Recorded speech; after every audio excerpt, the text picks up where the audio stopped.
Datuk Seri untuk tampil menyampaikan ucapan. Dipersilakan. Satu perkara yang dapat kita lihat ialah soal sama ada kita nak hapus ataupun kita lakukan pindaan. Dan saya percaya sebahagian besarnya setelah mendengar dan meneliti pandangan-pandangan yang diberi, mungkin sebahagian besarnya buat ketika ini menerima hakikat bahawa wajar lebih kepada soal kita melakukan pindaan daripada kita menghapuskan.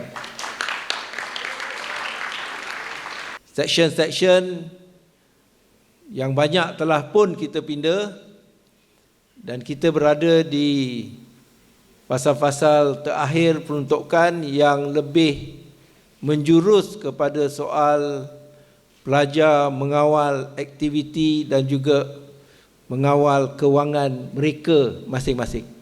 Ini saya percaya disambut, diterima oleh semua pelajar-pelajar yang ada, yang memang mahukan supaya pasal-pasal tersebut dipindah. Dan saya beri jaminan pasal-pasal tersebut memang akan dipindah. Pindaan ini kita lakukan kerana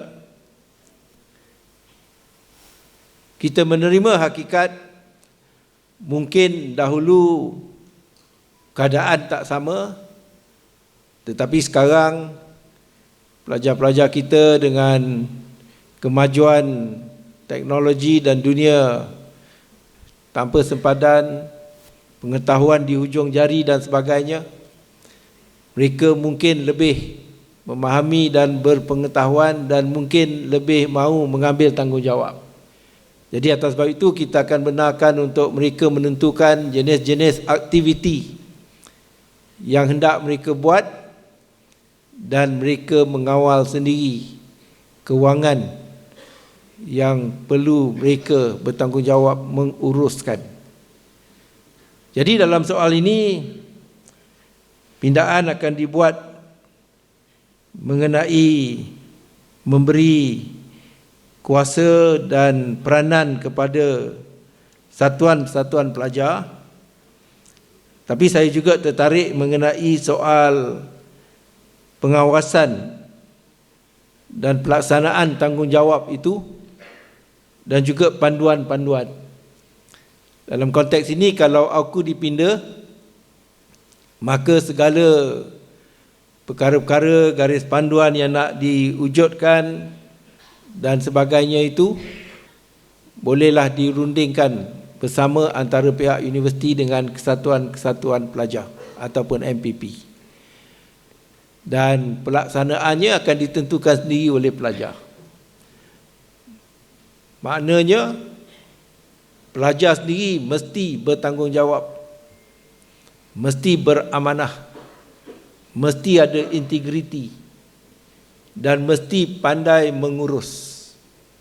Sebab pelajar dipilih, gagal melaksanakan itu, maka pelajar sendiri akan turunkan pemimpin-pemimpin mereka. Di sinilah sebenarnya, dan atas sebab itulah kementerian bersetuju, kerana kita nak memupuk nilai-nilai kebertanggungjawatan, nilai-nilai accountability dalam diri pelajar. Memang benar UiTM tak tertakluk pada aku, tetapi banyak pasal-pasal dalam akta UiTM itu mirip kepada pasal-pasal dalam aku.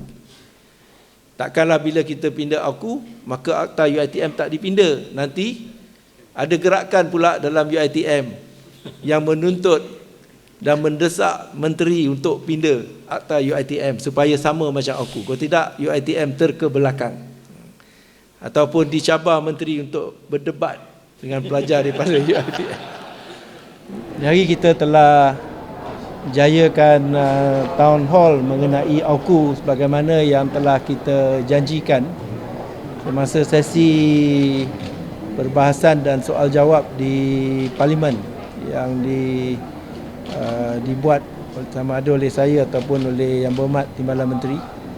Kerana kita lihat AUKU ni satu topik yang sangat popular dan dijadikan subjek yang tak berhenti-henti, tak putus-putus, soal bahawa aku ni satu akta yang betul-betul menyekat kebebasan pelajar dan juga tenaga akademik. Jadi melalui kesempatan yang ada pada hari ini, melalui town hall ni, kita cuba bukan saja mendengar pandangan, cadangan dan input, tetapi menyedarkan mengenai apakah sebenarnya tujuan akta ini wujud dan bagaimana penambahbaikan yang boleh dibuat jika kita nak mencapai perkara-perkara yang dibangkitkan oleh pelbagai pihak. Dan seperti yang kita sedia maklum, sebahagian besarnya bercakap hanya mengenai pindaan dan yang khususnya mengenai soal-soal pelajar, yang memang kementerian sedang dalam proses untuk memuktamadkan fasal-fasal yang melibatkan pelajar, yang akan menambahkan lagi ruang dan kebebasannya untuk bergerak dalam sepanjang masa mereka sebagai mahasiswa. Dan ini melibatkan soal kegiatan yang mereka jayakan dan juga soal tanggungjawab dan peluang mereka untuk mengendalikan sendiri akaun mereka. Satu daripada perkara yang selalu mereka bangkitkan ialah mereka tak bebas nak buat aktiviti kerana perlu rujuk dan mendapat kelulusan daripada pihak universiti. Dan kedua, kalaupun diluluskan, mereka tiada kemampuan kerana tekanan punca kewangan ataupun kerana tekanan ketiadaan wang yang mencukupi untuk jalankan aktiviti. Jadi memandangkan bahawa ini perkara-perkara yang kita percaya boleh atasi soal perasaan mahasiswa yang tersekat, maka kita akan pindah perkara ni.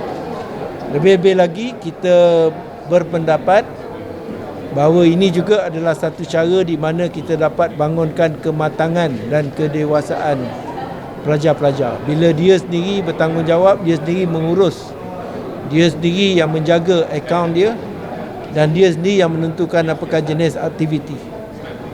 Jadi atas sebab itulah pindaan akan dilakukan terhadap perkara ini. Buat dulu. Tadi pun dalam ucapan itu saya ada sebut aku ni akan disiapkan dalam penggal ini kemudian kebebasan sepenuhnya. Betul-betul itu tak? Mengenai inilah, dia dah dapat dulu dia mula dengan boleh politik di luar, kemudian dia dapat politik di dalam, kemudian dia nak buat aktiviti, dia rasa dia tersekat kerana dia perlu dapat kelulusan daripada pihak universiti. Jadi sekarang ini semua kita akan bebaskan. Maknanya dari segi seorang pelajar tu dia memang betul-betul bebas lah. Bila kan?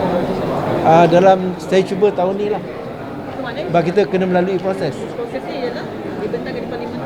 Prosesnya ialah kita kena hantar kita kena pastikan pindaan tu diluluskan, dia punya drafting apa semua tu dipersetujui oleh pejabat peguam negara, kemudian hantar ke kabinet, kemudian dapat sebelum dibentang kabinet dapat input daripada kementerian-kementerian lain dan sebagainya.